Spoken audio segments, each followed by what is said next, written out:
On est avec Gérard Dusassois, vous allez bien? Bonjour, merci beaucoup de m'accueillir, c'est très gentil, tout va bien. Et merci à vous pour nous donner quelques minutes ici au Festival de Valladolid, la Seminci. Il est le directeur du festival, de Cannes Classique au Festival de Cannes. Oui, c'est ça. Oui, oui. Et aussi, vous êtes le responsable des programmations marché international film classique du Festival Lumière à Lyon. Exactement, c'est ça, c'est ce que je fais. Voilà. Et là, qu'est-ce que vous faites ici au Festival de Seminci? Alors, je viens en fait parler à une réunion de festivals de cinéma spécialisés dans le cinéma classique, le cinéma de patrimoine, ce qu'on appelle aussi les vieux films avec un peu plus d'humour et un peu plus d'affection, pour que le mot passe et qu'on puisse prendre conscience que c'est important de passer du cinéma classique dans les festivals. Et donc, l'idée, c'est attirer du monde pour, entre guillemets, les donner la possibilité de regarder des cinémas classiques ou des patrimoine, ça veut dire des cinémas anciens. Et des fois, les gens disent, bon, les cinémas anciens, c'est en black et noir, et des fois, ils ne parlent pas, c'est ennuyant. Qu'est-ce qu'on pourrait faire pour amener plus de gens, la jeunesse plutôt, au cinéma classique? Oui, alors déjà il y a effectivement toute une part de publicité qui est nécessaire autour du cinéma classique. Intégrer le cinéma classique au sein d'un festival de cinéma récent, ça permet aussi d'amener un public qui se rend compte que finalement les films dialoguent, que le cinéma ancien avec le cinéma nouveau vont avoir de la résonance, que les films parleront entre eux, qu'il y aura de l'inspiration, savoir d'où ça vient. Donc ça c'est toujours important. On a les nouvelles restaurations, les films sont retravaillés, les négatifs sont numérisés, après les couleurs sont refaites, donc les films sont superbes. Ce n'est plus du tout l'image poussiéreuse qu'on pouvait avoir du cinéma ancien, où on sait bien que l'œil change, et donc l'œil d'un jeune en 2023 n'est pas le même que celui d'un jeune en 1973, lorsqu'il voyait une copie qui pouvait être abîmée, mais ce n'était pas très grave. Aujourd'hui, il faut montrer de très belles copies 4K, et donc ça permet à ces jeunes de voir que finalement ce cinéma ancien est très beau, il est magnifique et il retrouve ses couleurs d'antan, les couleurs du passé, mais avec un œil actuel, et donc ça donne envie de voir ces films, et puis ça s'inscrit, et ce qui est important aussi c'est de les présenter, de les remettre en contexte, d'avoir des directeurs de festivals, des professionnels, d'autres réalisateurs, des acteurs qui viennent accompagner les films et qui donnent envie à ces plus jeunes de voir les films dans un contexte de festival tous ensemble. Dans un festival comme le Festival de Cannes, qui a une sélection énorme, donc il n'y a pas que la sélection officielle, il y a aussi un certain regard, après la quinzaine des réalisateurs, la semaine de la critique, etc. Comment est-ce que vous faites pour la section cinéma classique pour dire, voilà, on est là? Est-ce qu'il y a une sélection spécifique des films que vous savez que peut-être les gens vont aller le voir?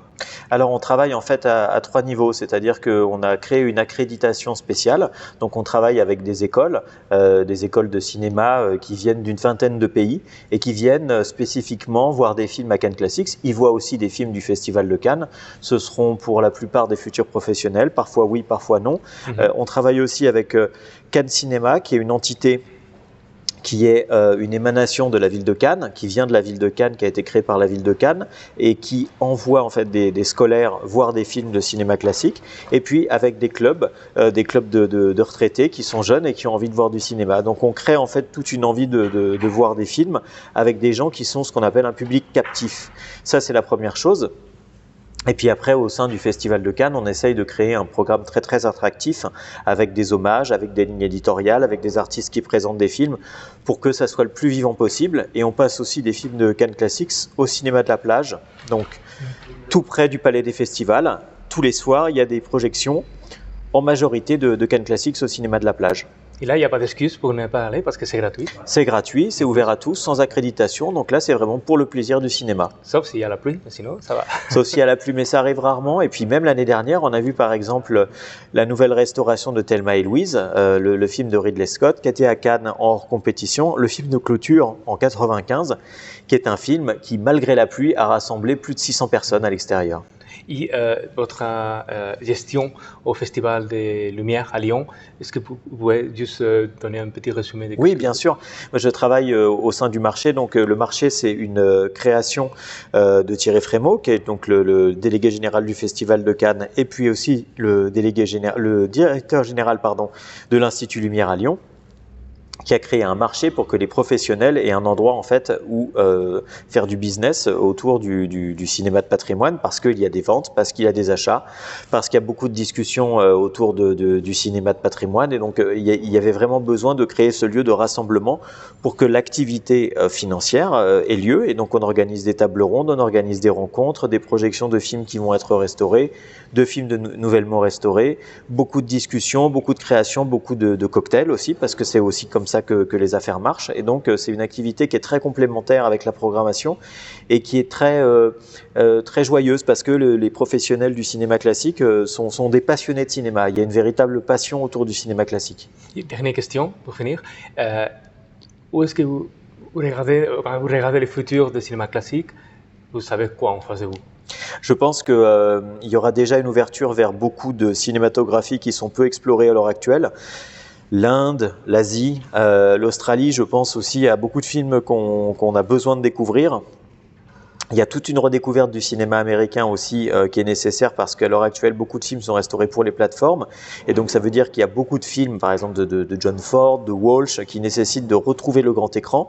Donc, je pense qu'à différents niveaux, on va avoir beaucoup de découvertes et de redécouvertes à l'avenir. Et donc, les choses vont aussi se rééquilibrer par rapport à certaines cinématographies qui ne sont pas forcément connues, mais qui méritent d'être découvertes parce que les films ne sont pas forcément connus. Je vous cite un exemple. Il y a 2 ans, nous avons passé un film de Satyajit Ray, le grand réalisateur indien, l'homme qui a véritablement changé la face du cinéma indien en créant le cinéma arrêt essai en Inde, en 1956 avec le début de la trilogie d'Apu, et qui avait fait plusieurs films qu'on appelle la trilogie de Calcutta. Et donc on a montré un film de 1971 qui n'était jamais sorti en dehors de l'Inde. Donc c'est exceptionnel de voir une redécouverte d'un des plus grands réalisateurs mondiaux sur l'écran à Cannes, dans une version restaurée d'un film qui n'avait pas dépassé les frontières de l'Inde, qui sont certes grandes, mais un film qui mérite d'être découvert par le plus grand nombre. Bon, merci beaucoup pour les minutes que vous êtes partagées avec nous. Merci et on à vous vous. souhaite un bon fin de festival. Merci beaucoup.